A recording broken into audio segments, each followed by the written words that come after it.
The results from Iowa revealed something plenty of people are missing, either on purpose or because they don't see it as a big deal, but it is. 2 of the top 3 GOP finishers are of Latino heritage, and therein lies a real controversial topic in a voting bloc that could indeed shake the foundation of America come November. Let's talk about something else that should be at the top of the list. The opinion of many that no matter who you vote for, no matter what you do to get your candidate elected, the whole Megillah is fixed, and you can't change it. Jerry Doyle's in the House for that one. Ted Cruz caught a lot of heat recently for his stand in Iowa against ethanol, but the senator may have been dead on target, stopping overbearing government and saving your cars. Lauren Fix weighs in here. And Bill Cosby was breathing a sigh of relief recently when a judge seemed to let him off a hook for possible past misdeeds. But relief has turned to resignation with a new ruling in his sexual abuse case. Gloria Allred has her say. So hit the gas, turn left. I'm Ed Berliner. This is The Hard Line for Thursday, February 4th, 2016.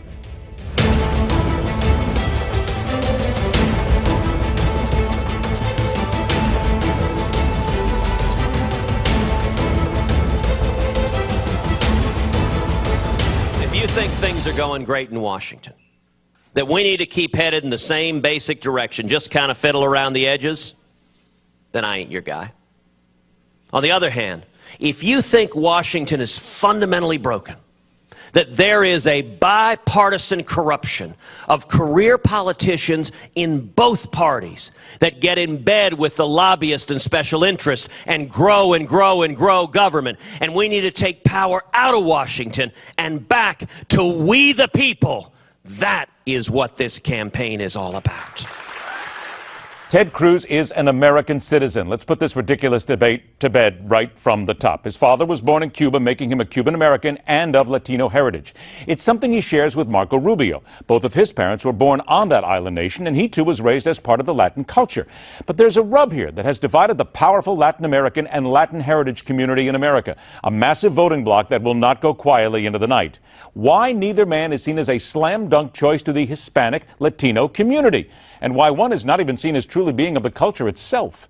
First up, he is senior writer for the conservative political magazine Opportunity Lives. Welcome back, Israel Ortega, joined by nationally syndicated columnist and outspoken immigration activist Ruben Navarrette. Gentlemen, I want to thank you so much for being here, and it's a perfect time for us to talk about this because right after Iowa, I heard a commentator say 2 out of the top 3 finishers are of Hispanic heritage. And that caught me because in a lot of the conversations we have had, the Latin culture, the Latin community in this country isn't really enamored with either one of these guys right now. So, Israel, I'm going to begin with you. Why is it that neither Ted Cruz nor Marco Rubio speak to the Latino community? I don't think that's true, actually. I think actually both of these candidates are becoming more known among the Latino culture. And the other thing, too, is for some Hispanics out there, they may not actually know these guys well. Not everyone is following politics as closely as we are. And I think for some Hispanics, they're just learning about some of these candidates, including Marco Rubio and Ted Cruz. And so I think that they both have an opportunity to appeal directly to a large voting bloc that has not fared well under the Obama administration. Ruben, here's something else. I have a lot of friends growing up in South Florida who are of Latino heritage, and I have had a number of them tell me this. And look, looking at both of these guys, you can say all you want about Marco Rubio, but they see him as a Latino, a true Latino candidate of that heritage. They say Ted Cruz is about as Latino as you are. This is because, yes, while his father is Cuban-born, he wasn't born up in that culture. Does that make a difference? Well, it does to the people you're talking to, right, Ed? I mean, here's the background on that kind of comment. They're saying that Marco Rubio, because he speaks Spanish, because he identifies with being Hispanic, because he went to bat on immigration reform, even if he backed away from his own bill, is more ethnically legitimate and authentic than someone like Ted Cruz. I don't agree with that. I'm with Israel on this. I think that the Latino experience in America is so incredibly vast and diverse and complicated that you can be a light-skinned, blue-eyed, non-Spanish-speaking, Republican-voting 19-year-old Hispanic girl in the Southwest and still be legitimately Hispanic.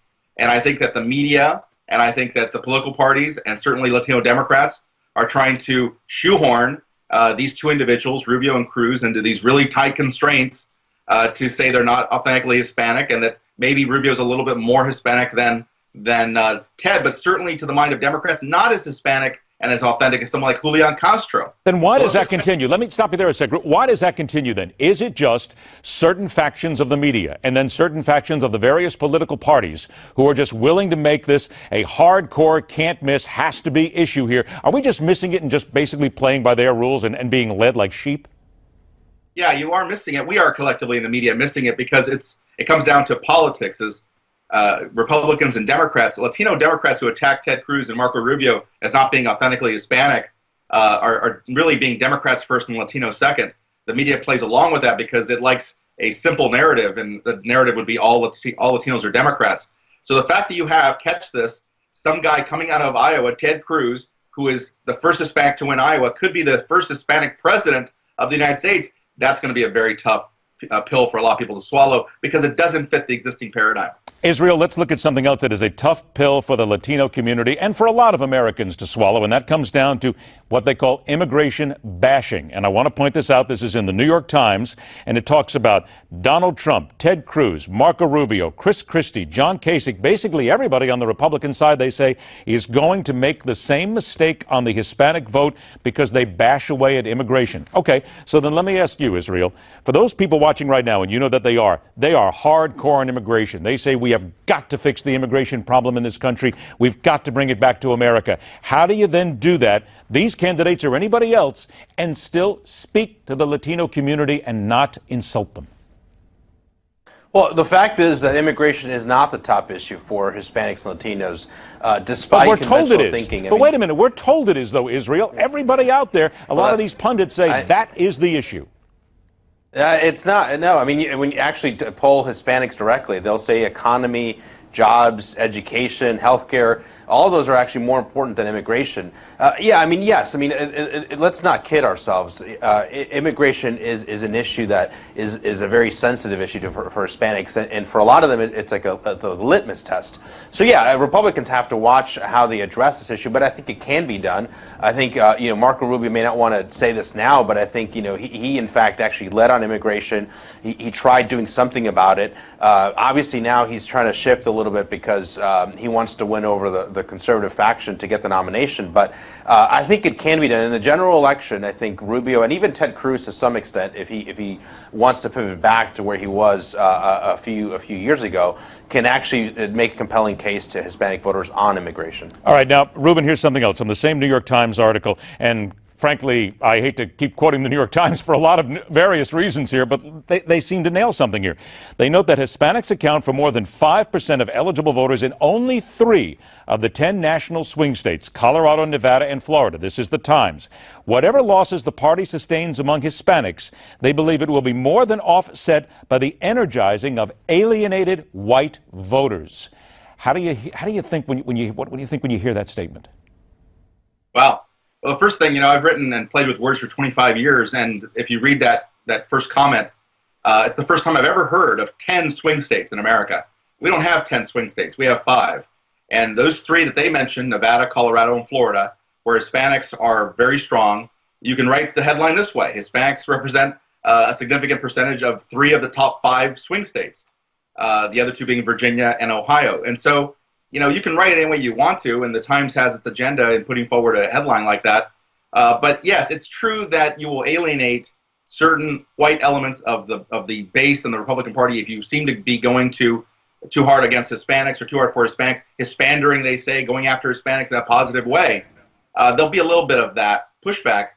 Cory Gardner, the Colorado senator, experienced some of that backlash when he went after Hispanics in a positive way, reached out to them.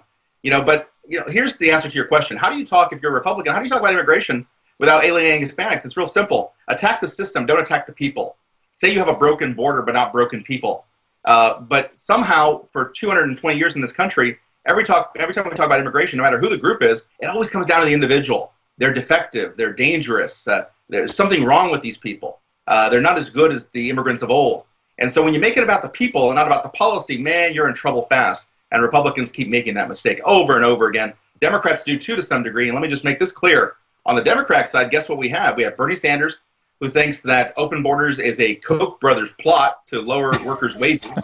And you have Hillary Clinton, who famously said during the the crisis with Central American refugees, they all got to go back home. They all got to go back home. It's good pointing out, Ruben, I'll tell you what, it's good pointing out that it doesn't always come, people say it comes from the right, it comes from the right. No, it does not just exclusively come from the right. It's also sitting on the left as well, and it's the left who refuses to basically acknowledge that. 15 seconds to each of you now. 15 seconds, Israel.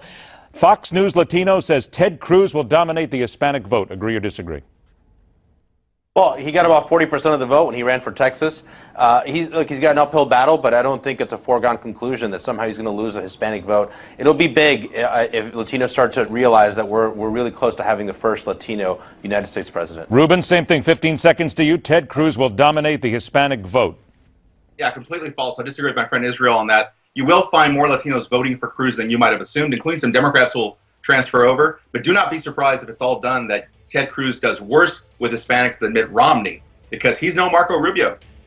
I like getting out there and proving that all this stuff that's out there is usually just fuffle is all it is. Israel Ortega Ruben Navarrette. Gentlemen, it's always a pleasure. Thanks for joining us. The fix is in when it comes to an election, maybe now more than ever before. Jerry Doyle's here. We'll touch on that and more when the Hardline continues.